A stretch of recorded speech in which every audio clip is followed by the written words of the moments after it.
Bueno chicos, llegamos a la segunda y última parte del curso propedéutico. ¿Y qué vamos a ver?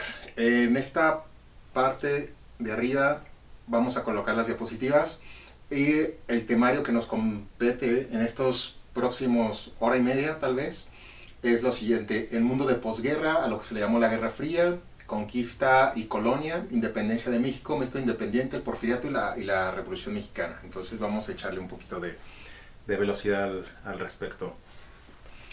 Bueno, me permito leer qué fue lo de la Guerra Fría. Guerra Fría no es porque se haya desarrollado en Siberia o en el norte de algún país muy frío, sino más bien porque frío se refiere a esa tensión. Así como cuando te aplican la ley del hielo, como que existe una cierta tensión, como que no sabes cuándo algo va a explotar, esas cuestiones. Entonces, fue una tensión entre los Estados Unidos y la Unión Soviética, se extendió entre el final de la Segunda Guerra Mundial, es decir, en 1945, y a lo que se llamó la caída del muro de Berlín en 1990. Esta tensión se daba por dos sistemas económicos y sociales bien diferentes, bien opuestos, y aquí me faltó el elemento no nada más de social, sino ideológico. El capitalismo sostenido por los Estados Unidos y el comunismo sostenido por la Unión Soviética. La Guerra Fría además fue una batalla de ideologías, ya que el capitalismo tenía una naturaleza muy distinta al socialismo, comunismo. Y vamos ahí a charlar en qué desentonan, en qué son diferentes. El capitalismo se basa en el derecho a la propiedad privada, como ya saben, en la inversión con el objetivo de obtener beneficios económicos. Ideológicamente defiende la iniciativa individual, basada en el principio de la libertad, y critica el comunismo por coartar esa individualidad, esa libertad. Y parte de una palabrita en francés que es el laissez-faire, el dejar ser.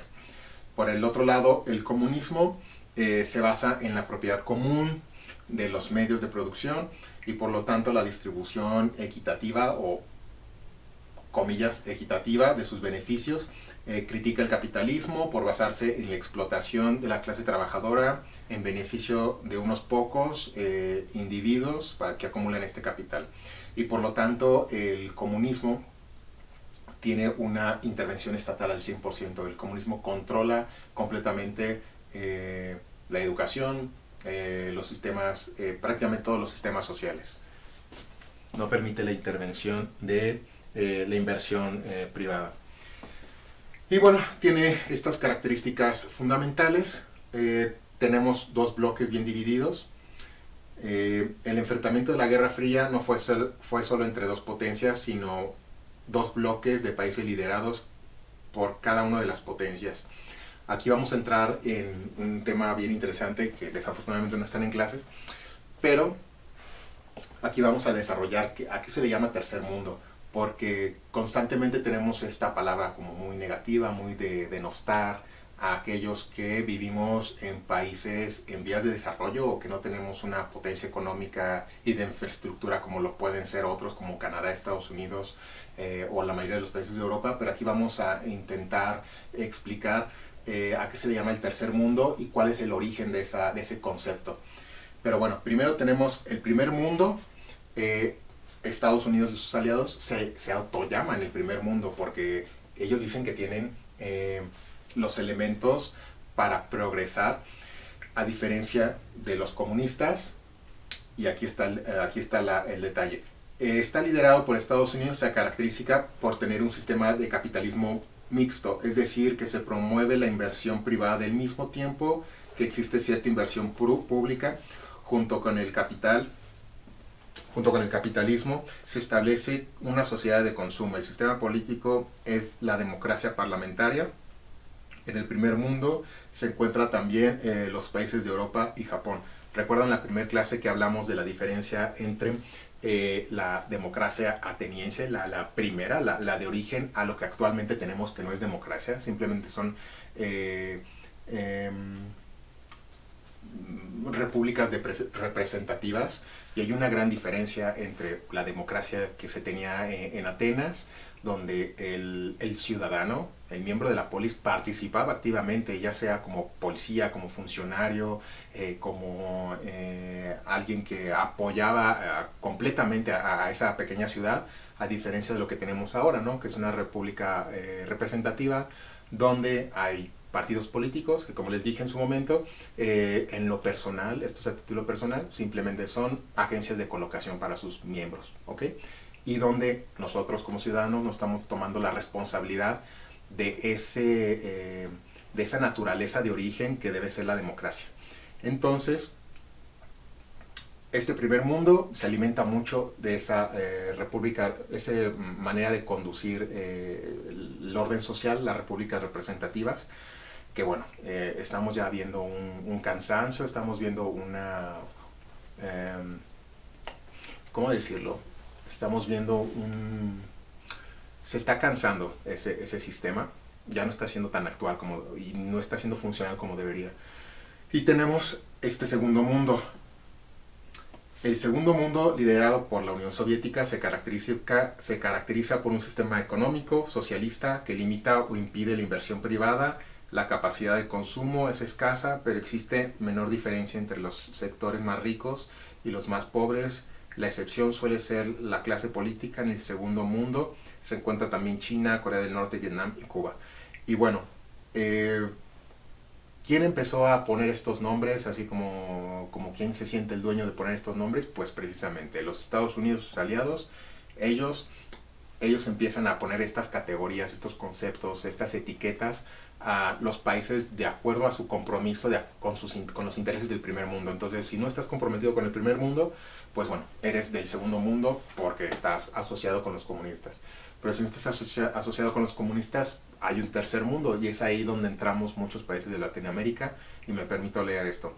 Esta expresión, actualmente asociada a países con desarrollo económico limitado, nació durante la Guerra Fría, es decir, durante 1946 hasta 1990, y se refiere a los países no alineados ni con el capitalismo ni con el comunismo. Durante la Guerra Fría, estos países fueron los que sufrieron las guerras periféricas o fueron dominados por dictaduras sostenidas económicamente por otros gobiernos. Estos eventos dejaron efectos locales que continúan después de la Guerra Fría, creando economías dependientes de las potencias. Ok, entonces, ¿qué vemos ahí en las imágenes? Tenemos principalmente la imagen que me importa, es la primera y la tercera. En la primera se habla de la OTAN, que es esta organización del Tratado del Atlántico Norte, donde están todos los miembros en su momento del primer mundo. Ahora ya hay más países integrados. Y la tercera imagen, la de inferior a la derecha, tenemos en rojo aquellos países asociados a algo que se llama el Tratado de Varsovia, que es la OTAN, pero de los comunistas. Y tenemos en azul a los de la OTAN, o a los llamados también países del primer mundo. Existió una serie de la carrera tecnológica. ¿A qué se refiere esto? Las guerras periféricas permitían a las dos grandes potencias medir su capacidad militar constantemente. Intentaban superarse una a la otra. Lo siento, pero estoy como un poco ciego. A ver, vamos a hacer esto más grande. No se puede. Bueno. Entonces intentaban constantemente estarse midiendo en lo militar, en lo tecnológico, y se creó algo que se llama la carrera armamentista. El desarrollo de la energía nuclear estaba asociado a esta competencia, así como la exploración al espacio, denominado carrera espacial. Durante estos 50, 60 años se dio la carrera espacial, es decir, tener una competencia directa a los Estados Unidos con la Unión Soviética para ver quién ponía satélites, hombres o seres vivos en el espacio. No hay que olvidar que el primer ser vivo que estuvo en el espacio fue una perrita que se llamaba Laika. Y bueno, también tenemos la Guerra de Corea. Desde 1945 la península de Corea está dividida en Corea del Norte y Corea del Sur.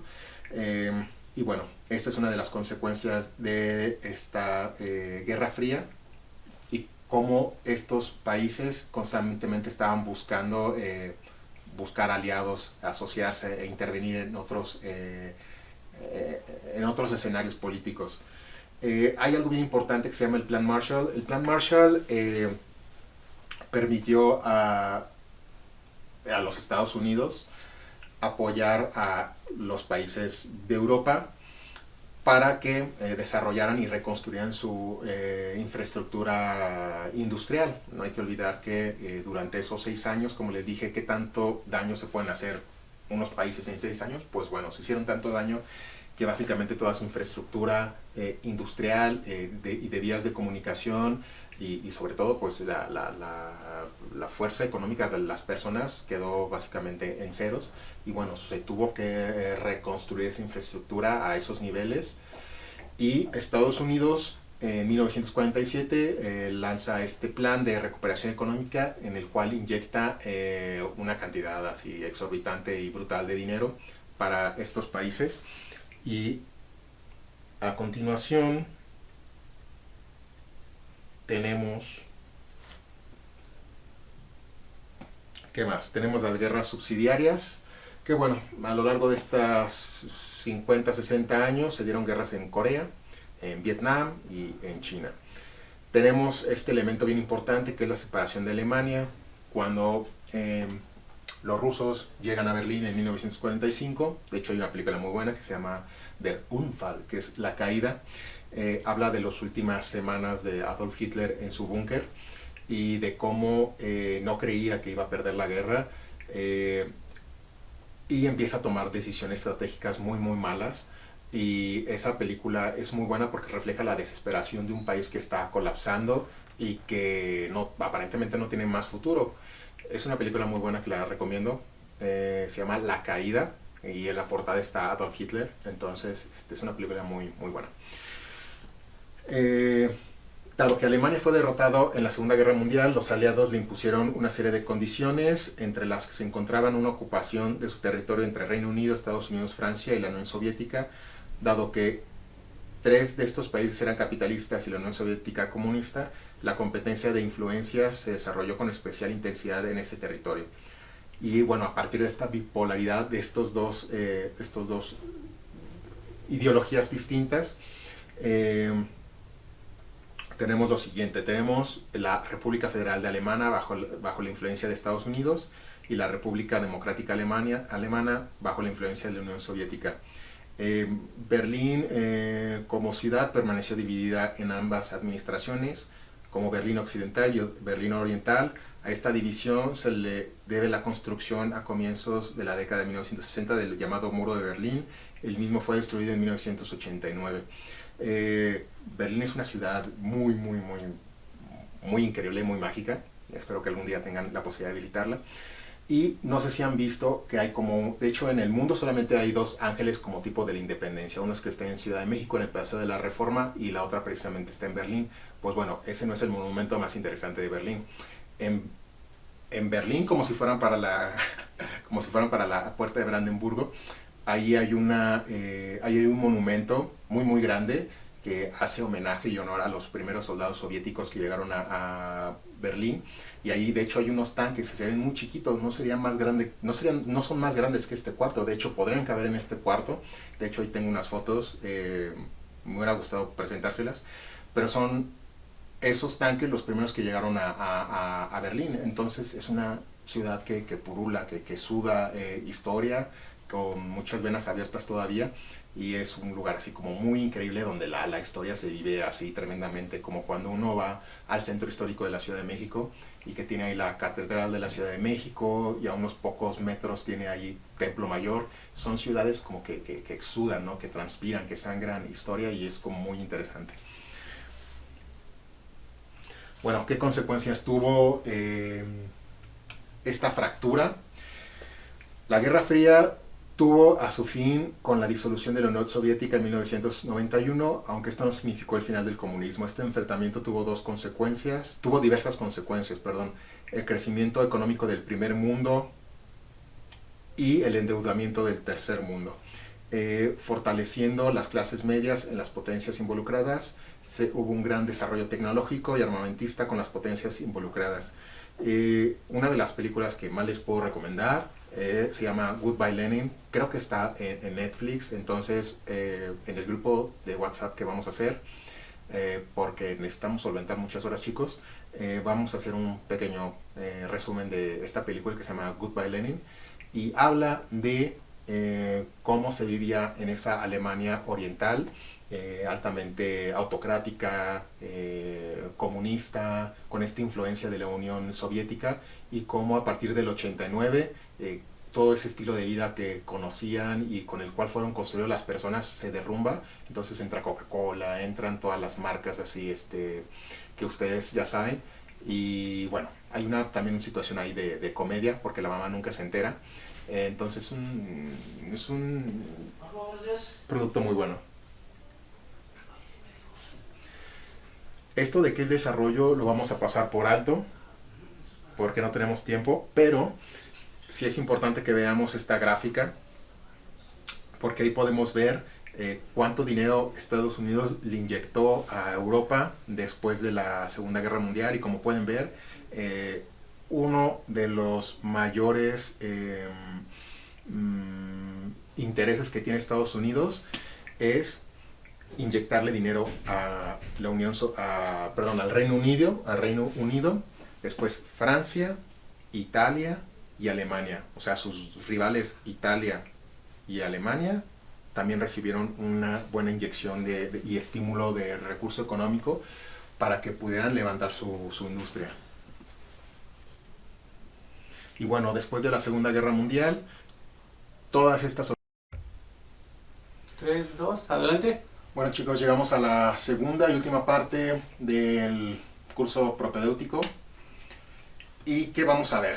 En esta parte de arriba vamos a colocar las diapositivas, y el temario que nos compete en estos próximos hora y media tal vez es lo siguiente: el mundo de posguerra, a lo que se le llamó la Guerra Fría, conquista y colonia, independencia de México, México independiente, el porfiriato y la Revolución Mexicana. Entonces vamos a echarle un poquito de velocidad al respecto. Bueno, me permito leer qué fue lo de la Guerra Fría. Guerra Fría no es porque se haya desarrollado en Siberia o en el norte de algún país muy frío, sino más bien porque frío se refiere a esa tensión. Así como cuando te aplican la ley del hielo, como que existe una cierta tensión, como que no sabes cuándo algo va a explotar, esas cuestiones. Entonces, fue una tensión entre los Estados Unidos y la Unión Soviética.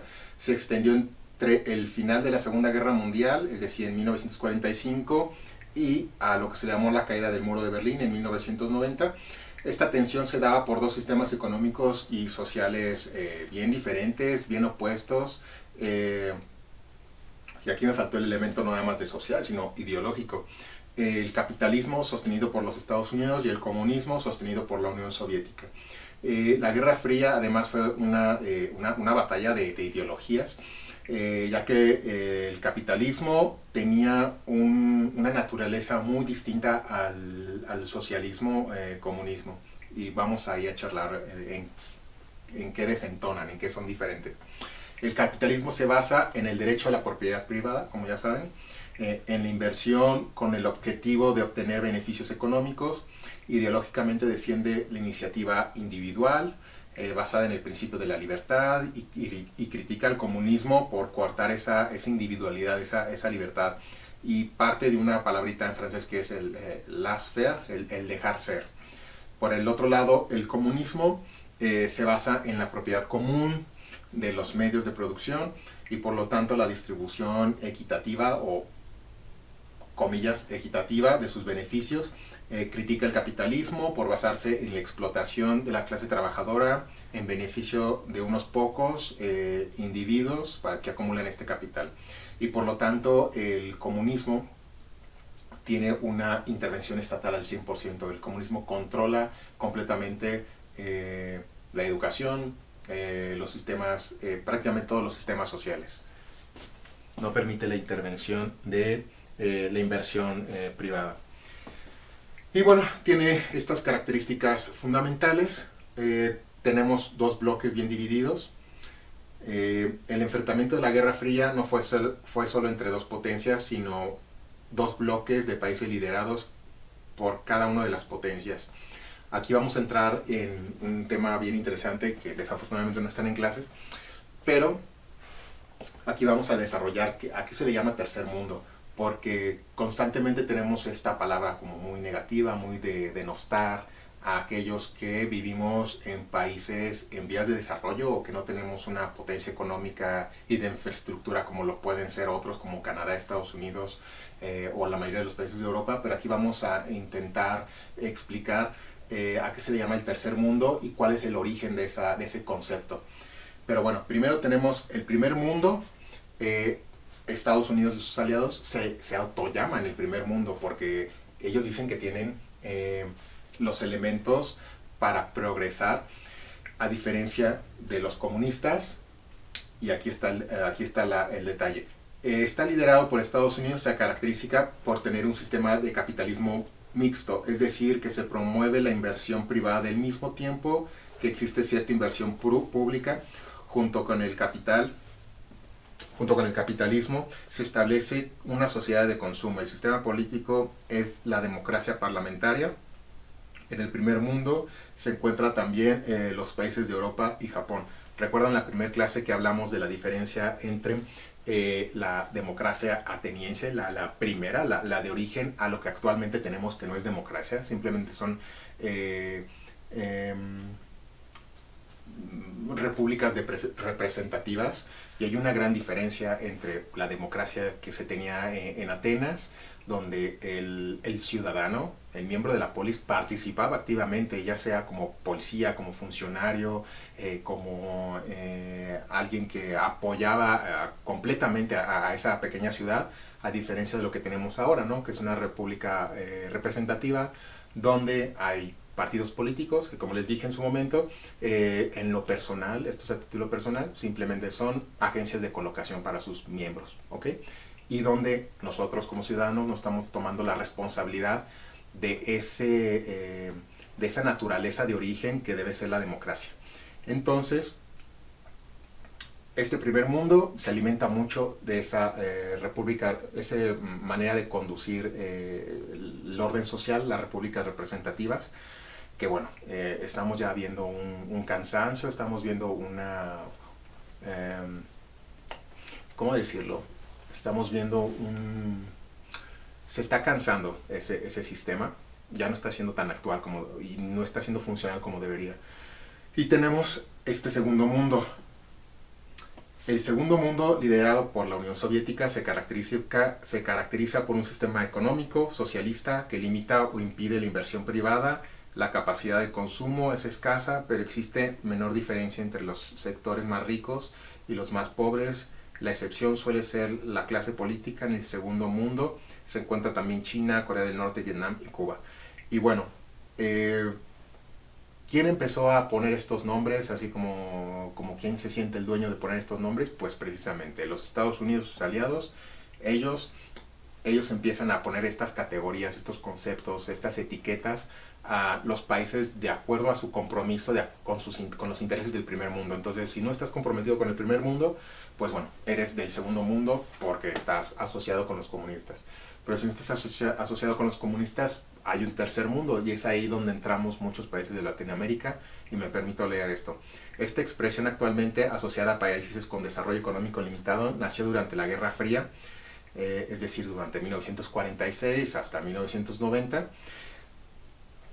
y se refiere a los países no alineados ni con el capitalismo ni con el comunismo. Durante la Guerra Fría, estos países fueron los que sufrieron las guerras periféricas o fueron dominados por dictaduras sostenidas económicamente por otros gobiernos. Estos eventos dejaron efectos locales que continúan después de la Guerra Fría, creando economías dependientes de las potencias. Ok, entonces, ¿qué vemos ahí en las imágenes? Tenemos principalmente la imagen que me importa es la primera y la tercera. En la primera se habla de la OTAN, que es esta organización del Tratado del Atlántico Norte, donde están todos los miembros en su momento del primer mundo. Ahora ya más países integrados. Y la tercera imagen, la de inferior a la derecha, tenemos en rojo aquellos países asociados a algo que se llama el Tratado de Varsovia, que es la OTAN, pero de los comunistas, y tenemos en azul a los de la OTAN, o los llamados también países de primer mundo. Existió una serie de la carrera tecnológica. ¿A qué se refiere esto? Las guerras periféricas permitían a las dos grandes potencias medir su capacidad militar constantemente. Intentaban superarse una a la otra. Lo siento, pero estoy como un poco ciego. A ver, vamos a hacer esto más grande. No se puede. Bueno. Entonces intentaban constantemente estarse midiendo en lo militar, en lo tecnológico, y se creó algo que se llama la carrera armamentista. El desarrollo de la energía nuclear estaba asociado a esta competencia, así como la exploración al espacio, denominado carrera espacial. Durante estos 50, 60 años se dio la carrera espacial, es decir, tenían una competencia directa los Estados Unidos con la Unión Soviética para ver quién ponía satélites, hombres o seres vivos en el espacio. No hay que olvidar que el primer ser vivo que estuvo en el espacio fue una perrita que se llamaba Laika. Y bueno, también tenemos la Guerra de Corea. Desde 1945 la península de Corea está dividida en Corea del Norte y Corea del Sur. Y bueno, esta es una de las consecuencias de esta Guerra Fría, y cómo estos países constantemente estaban buscar aliados, asociarse e intervenir en otros escenarios políticos. Hay algo bien importante que se llama el Plan Marshall. El Plan Marshall permitió a los Estados Unidos apoyar a los países de Europa para que desarrollaran y reconstruyeran su infraestructura industrial. No hay que olvidar que durante esos 6 años, como les dije, ¿qué tanto daño se pueden hacer unos países en 6 años? Pues bueno, se hicieron tanto daño que básicamente toda su infraestructura industrial y de vías de comunicación y sobre todo pues la fuerza económica de las personas quedó básicamente en ceros, y bueno, se tuvo que reconstruir esa infraestructura a esos niveles. Y Estados Unidos en 1947 lanza este plan de recuperación económica, en el cual inyecta una cantidad así exorbitante y brutal de dinero para estos países. Y a continuación tenemos, ¿qué más? Tenemos las guerras subsidiarias, que bueno, a lo largo de estas 50, 60 años se dieron guerras en Corea, en Vietnam y en China. Tenemos este elemento bien importante, que es la separación de Alemania, cuando los rusos llegan a Berlín en 1945. De hecho hay una película muy buena que se llama Der Unfall, que es la caída. Habla de las últimas semanas de Adolf Hitler en su búnker y de cómo no creía que iba a perder la guerra, y empieza a tomar decisiones estratégicas muy muy malas. Y esa película es muy buena porque refleja la desesperación de un país que está colapsando y que aparentemente no tiene más futuro. Es una película muy buena que la recomiendo. Se llama La Caída y en la portada está Adolf Hitler. Entonces es una película muy, muy buena. Dado que Alemania fue derrotado en la Segunda Guerra Mundial, los aliados le impusieron una serie de condiciones, entre las que se encontraban una ocupación de su territorio entre Reino Unido, Estados Unidos, Francia y la Unión Soviética. Dado que 3 de estos países eran capitalistas y la Unión Soviética comunista, la competencia de influencias se desarrolló con especial intensidad en este territorio. Y bueno, a partir de esta bipolaridad de estos dos ideologías distintas, tenemos lo siguiente. Tenemos la República Federal de Alemania bajo la influencia de Estados Unidos, y la República Democrática Alemana bajo la influencia de la Unión Soviética. Berlín como ciudad permaneció dividida en ambas administraciones, como Berlín Occidental y Berlín Oriental. A esta división se le debe la construcción a comienzos de la década de 1960 del llamado Muro de Berlín. El mismo fue destruido en 1989. Berlín es una ciudad muy, muy, muy, muy increíble, muy mágica. espero que algún día tengan la posibilidad de visitarla. Y no sé si han visto que hay como, de hecho en el mundo solamente hay dos ángeles como tipo de la independencia. Uno es que está en Ciudad de México, en el Paseo de la Reforma, y la otra precisamente está en Berlín. Pues bueno, ese no es el monumento más interesante de Berlín. En, en Berlín, como si fueran para la, como si fueran para la puerta de Brandenburgo, ahí hay un monumento muy muy grande que hace homenaje y honor a los primeros soldados soviéticos que llegaron a Berlín. Y ahí de hecho hay unos tanques que se ven muy chiquitos, no serían más grandes, no son más grandes que este cuarto, de hecho podrían caber en este cuarto. De hecho ahí tengo unas fotos, me hubiera gustado presentárselas, pero son esos tanques los primeros que llegaron a Berlín. Entonces es una ciudad que purula, que suda historia, con muchas venas abiertas todavía, y es un lugar así como muy increíble donde la historia se vive así tremendamente, como cuando uno va al centro histórico de la Ciudad de México y que tiene ahí la Catedral de la Ciudad de México y a unos pocos metros tiene ahí Templo Mayor. Son ciudades como que exudan, ¿no? Que transpiran, que sangran historia, y es como muy interesante. Bueno, ¿qué consecuencias tuvo esta fractura? La Guerra Fría tuvo a su fin con la disolución de la Unión Soviética en 1991, aunque esto no significó el final del comunismo. Este enfrentamiento tuvo diversas consecuencias, perdón. El crecimiento económico del primer mundo y el endeudamiento del tercer mundo. Fortaleciendo las clases medias en las potencias involucradas, hubo un gran desarrollo tecnológico y armamentista con las potencias involucradas. Una de las películas que más les puedo recomendar se llama Goodbye Lenin, creo que está en Netflix. Entonces en el grupo de WhatsApp que vamos a hacer, porque necesitamos solventar muchas horas, chicos, vamos a hacer un pequeño resumen de esta película que se llama Goodbye Lenin, y habla de cómo se vivía en esa Alemania oriental, altamente autocrática, comunista, con esta influencia de la Unión Soviética, y cómo a partir del 89 todo ese estilo de vida que conocían y con el cual fueron construidos las personas se derrumba. Entonces entra Coca-Cola, entran todas las marcas así que ustedes ya saben. Y bueno, hay también una situación ahí de comedia, porque la mamá nunca se entera. Entonces es un producto muy bueno.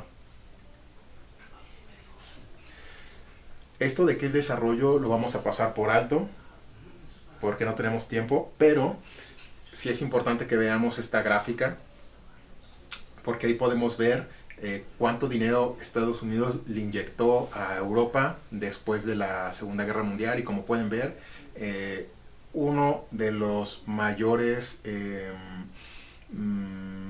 intereses que tiene Estados Unidos es inyectarle dinero a la al Reino Unido, después Francia, Italia y Alemania. O sea, sus rivales Italia y Alemania también recibieron una buena inyección y estímulo de recurso económico para que pudieran levantar su industria.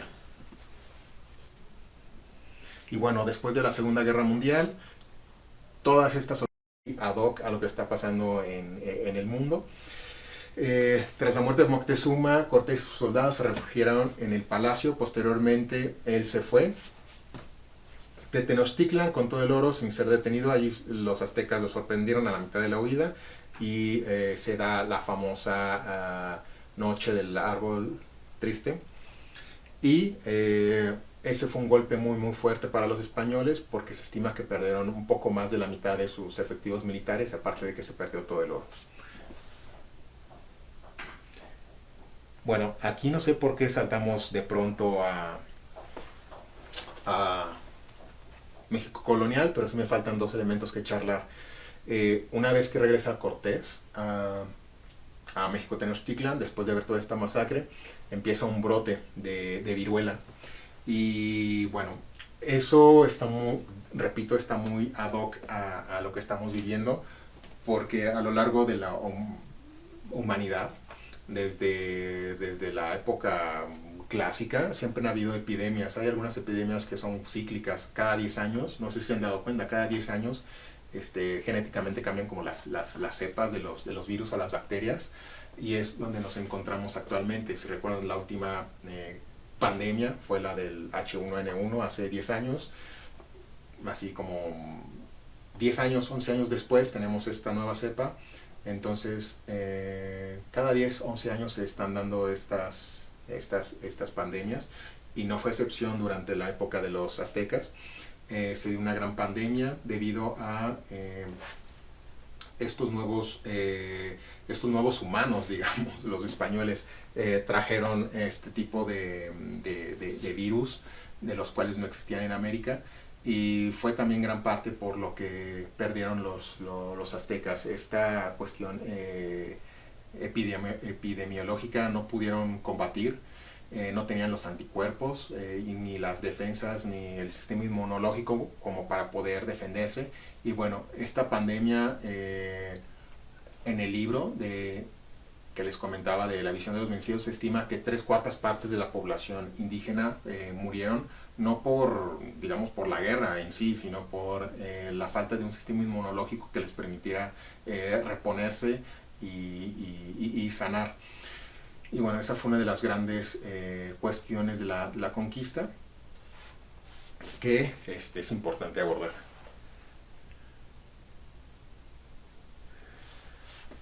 Después se da la época colonial en México, y me permito leer. La época colonial de México es el periodo histórico de la nación mexicana.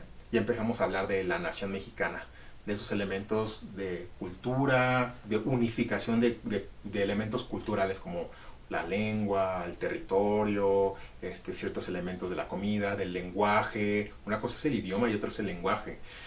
Es el periodo histórico de la nación mexicana que inicia en el siglo XVI con el fin de las cruentas guerras de colonización que produjo la llegada de Hernán Cortés y los conquistadores españoles al territorio del entonces Imperio Mexica, o también conocido como Azteca, y culmina con la Guerra de Independencia y proclamación de la Primera República Mexicana. Durante el periodo colonial, México formó parte del virreinato de la Nueva España, dirigido por un virrey nombrado por las autoridades españolas, que junto con los de Nueva Granada, Alto Perú y Río de la Plata conformaban el régimen territorial y político de la América colonizada por el Reino de España. Como todos los países con historia colonial en América hispana, México fue remodelado políticamente, religiosamente, cultural, económica. O sea, básicamente todos los elementos que se mencionan fueron reestructurados. Y vamos a ver algunos de ellos. Tenemos la fundación del virreinato. El virreinato de la Nueva España se fundó 14 años después de la caída de Tenochtitlan, así como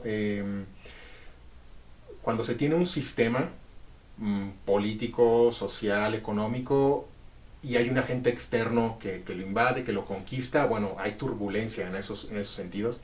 Entonces ahí hay un vacío de historia, como de unos 14, 20 años, que, como ocurrió con el Imperio Romano, durante más o menos, bueno, en Roma fue peor, fueron 300, 400 años, hubo un vacío de esa parte de historidad, y no fue la excepción aquí en Mesoamérica, sobre todo en México.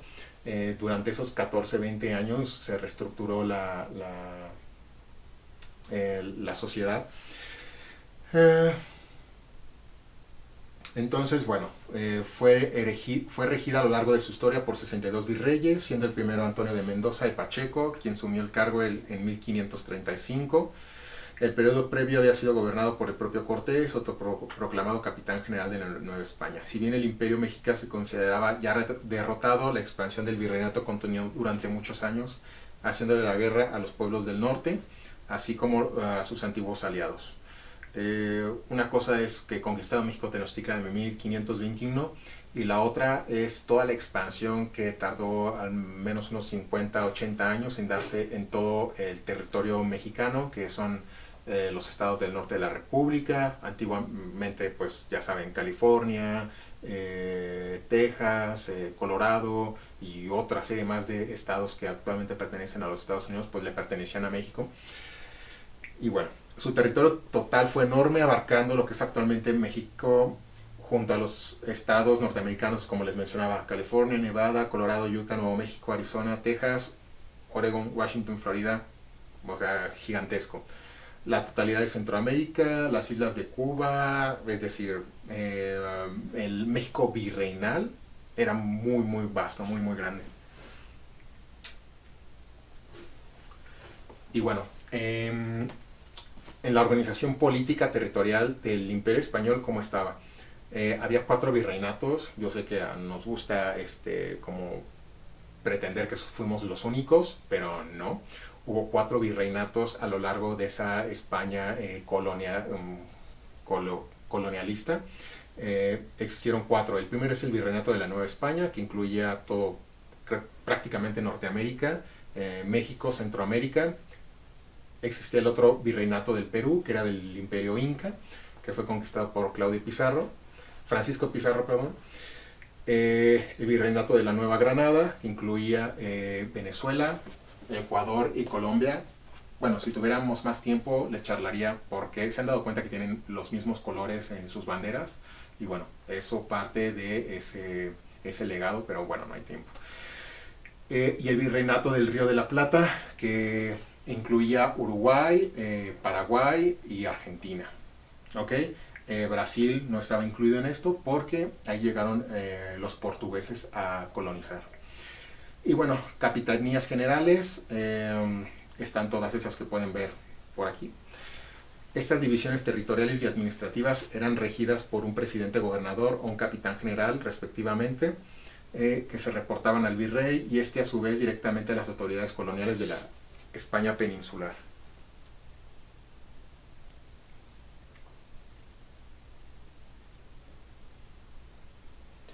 ¿Qué tenemos cómo era la sociedad colonial en la Nueva España? La sociedad de la colonia distinguía entre sus ciudadanos en base a un criterio pues prácticamente racial.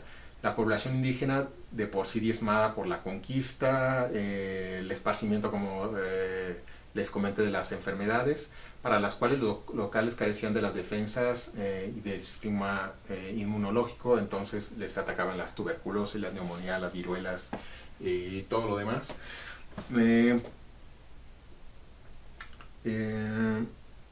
La población indígena, como dice la lectura, pues integraba el peldaño o el escalón más bajo de la estructura de la pirámide social, aunque no tan bajo como la de los negros esclavos importados desde África para ser mano de obra en los vastos nuevos territorios de la corona. Por encima de todo y de todos estaban los blancos provenientes de Europa y posteriormente los blancos nacidos en suelo americano, y es aquí donde eventualmente se va a generar un conflicto prácticamente de interés. Entonces aquí me permitía hacer una categorización de cómo estaba estructurada la sociedad en la hispana, en el México virreinal.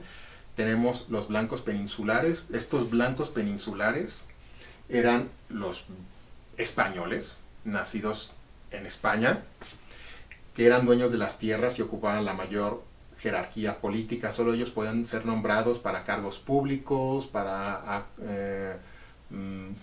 básicamente al decir cargos públicos en lo militar, en lo fiscal, en los asuntos de gobierno, y también eran los únicos que podían acceder a ciertos niveles altos en el clero. Tenemos los blancos criollos, que son los hijos de españoles nacidos en América.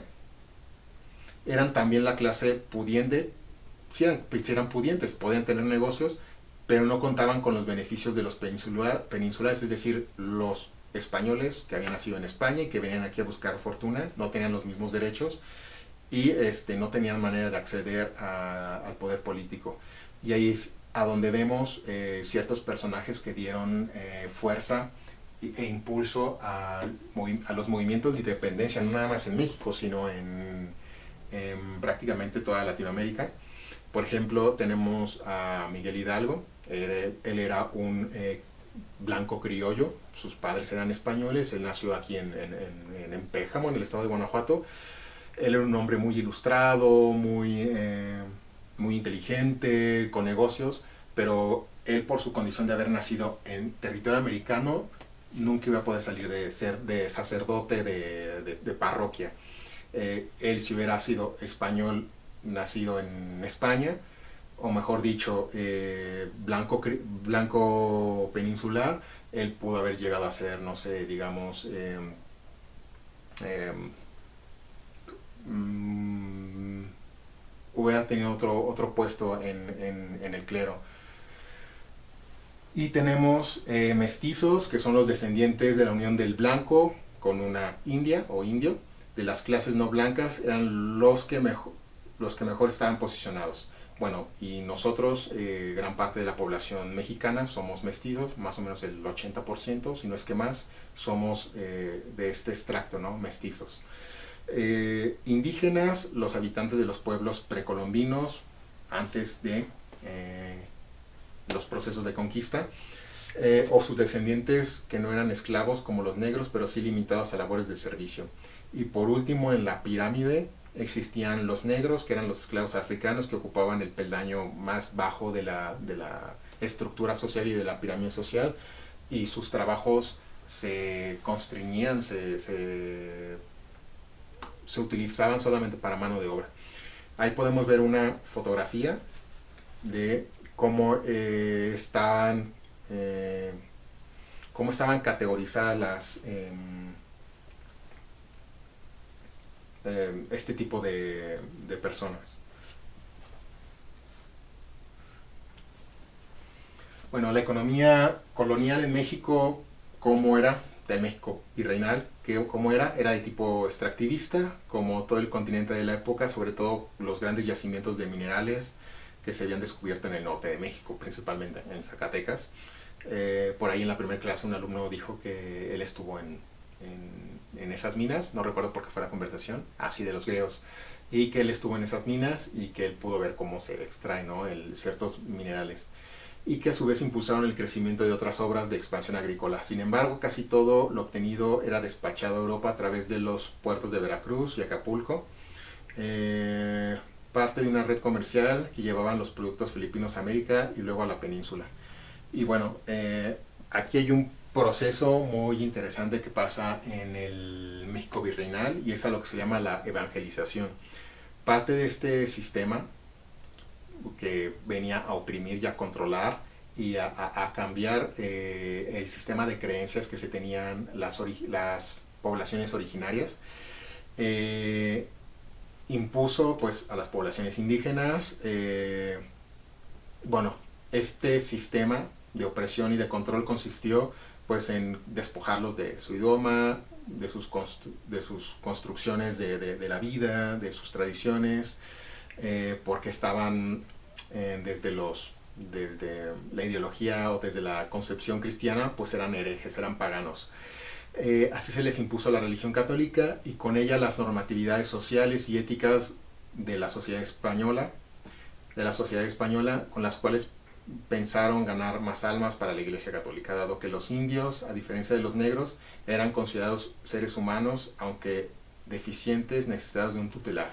Entonces, fíjense, aquí, cuando vienen las Cortes de Cádiz, que fueron un grupo de religiosos, a saber o intentar entender qué eran los indios, si eran bestias, si eran hombres, y si eran hombres, si eran capaces de recibir al Espíritu Santo.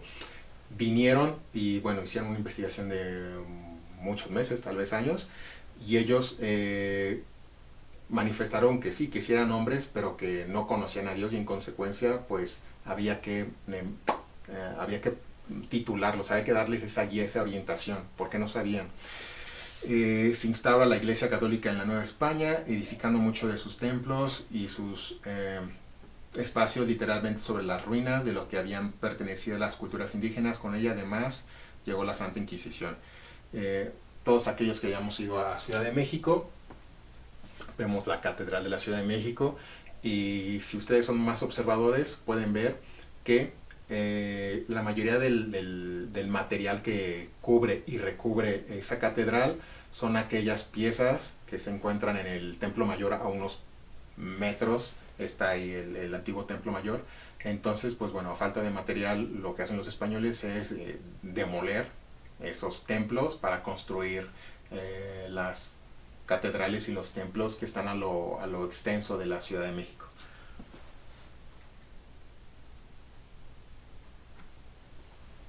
Y en cuanto a cultura, es muy complejo hablar de cultura mexicana, pero en este virreinato ocurrió el sincretismo a lo largo de 300 años de historia de las culturas indígenas, es decir, durante 300 años de cultura virreinal se dio esa amalgama, ese tejido, ese entramado entre los españoles, la cultura española, los zapotecos, lo mixteco, lo tolteca, lo azteca, lo maya, todo eso, todas esas culturas se meten en un pozo y durante, imagínense, 300 años se mezclaron.